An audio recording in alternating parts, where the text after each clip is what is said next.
On behalf of SolarWinds and Carahsoft, we would like to welcome you to today's podcast, focused around legacy modernization, upgrade to citizen-centric digital services. In the second panel in the series, Michael Kennedy, former Senior National Intelligence Service Officer, sits down with Brandon Schopp, VP of Product Network Management with SolarWinds, to discuss IT modernization and consolidation. Hello, everyone. Thanks for joining us today. I am Michael Kennedy. We're about to have an interesting conversation focusing on state, local, and education or SLED issues. State CIOs, through the National Association of State CIOs, have named digital services as their number 2 priority in 2021, second only to cybersecurity. Today, we will be discussing how the modernization of legacy IT is a critical component to achieving success in these areas.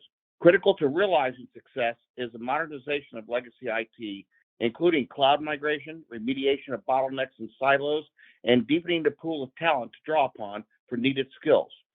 Influenced by unique challenges of the COVID-19 pandemic, including added cost and burdens on the IT and networks workforce in particular, have made this even a more daunting task.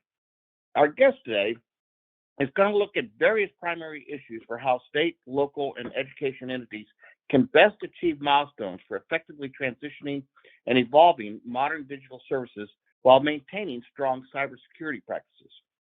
I'm happy to welcome Brandon Schopp, Vice President of Product Network Management at SolarWinds.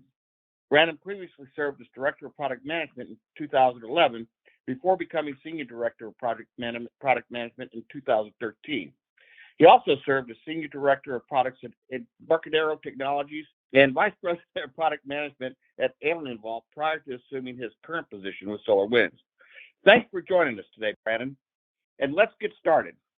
First off, Brandon, tell us a little bit more about yourself, maybe from a personal perspective.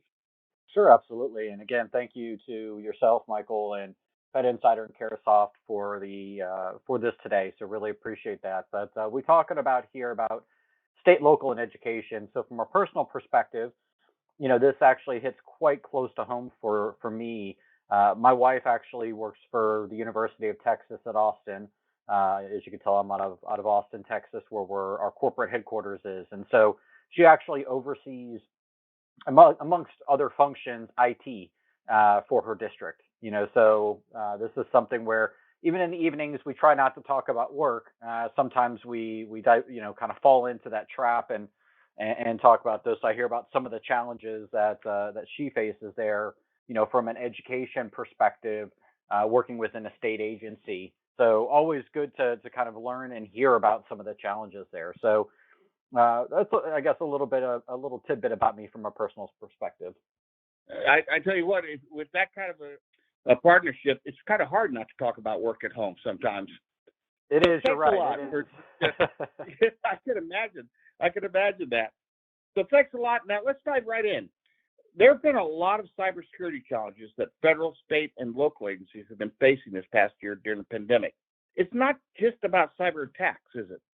No, absolutely not. It's not at all. And so it's not just cyber attacks. It's really, you talked about this a second ago with a lot of folks doing remote work with the pandemic over the last 12 plus months.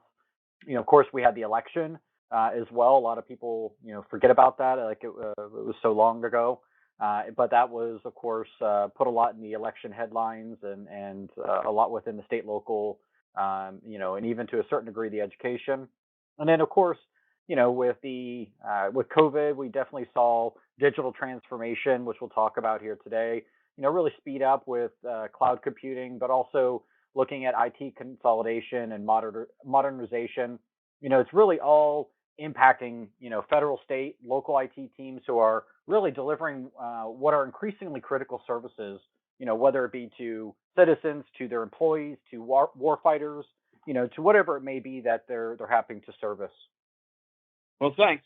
Now, let's move on. For state and local governments, along with our education institutions, migration and modernization from legacy systems and infrastructure can be daunting, to say the least. What are some proven methods for identifying legacy applications suitable for rethinking and modernizing? That's a great question. And this is a question I hear all the time when I'm talking to folks. And we've been, deploying within our data centers, within our environment for so long, and so typically what I tell people to do is look at the technology itself, and so is one element. We'll talk about that here a little bit.